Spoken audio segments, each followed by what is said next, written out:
Beta-oxidation of fatty acids. So hormones that are secreted during starvation, epinephrine, glucagon, and adrenocorticotropin, attached to receptors on the cell surface, and activate a G protein coupled receptor, which turns ATP into cyclic AMP, activating a protein kinase which phosphorylates perilipins on the surface of the triglyceride. When the perilipins are phosphorylated, hormone-sensitive lipase can access the bonds in the triglyceride. Hormone-sensitive lipase is also phosphorylated and activated. Hormone-sensitive lipase is also phosphorylated and activated. The triglyceride is taken apart by three hormones. Enzymes, thank you. And so adipose triglyceride lipase.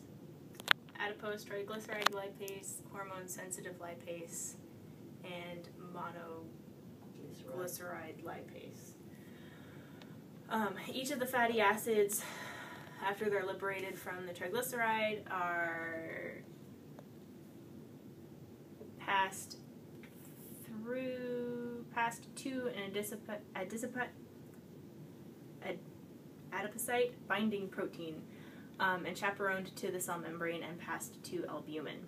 The remaining glycerol molecule is transported through the blood to the liver, where it enters glycolysis at the level of dihydroxyacetone phosphate.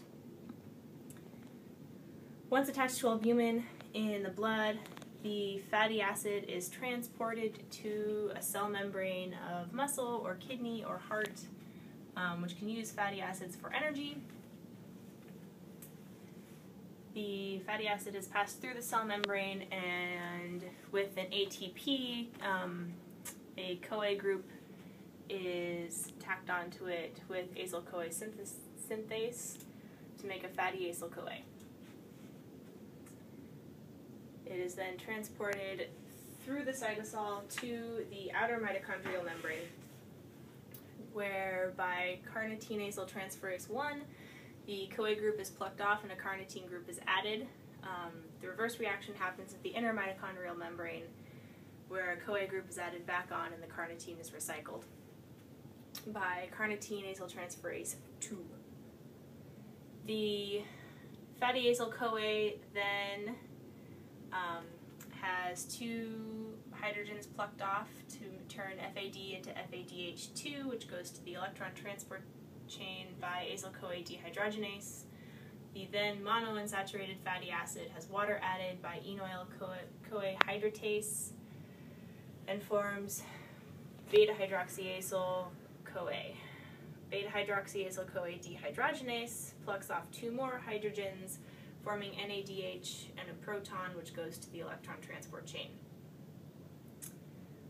The ketoacyl-CoA that results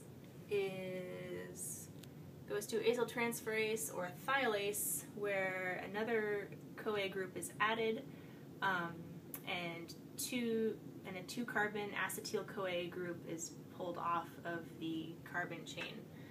That acetyl-CoA goes to the Krebs cycle to produce 12 ATPs, and the now N-2 saturated CoA activated fatty acid goes back through the cycle, with each turn pulling off a 2-carbon acetyl-CoA group, which goes to the Krebs cycle, until you finish.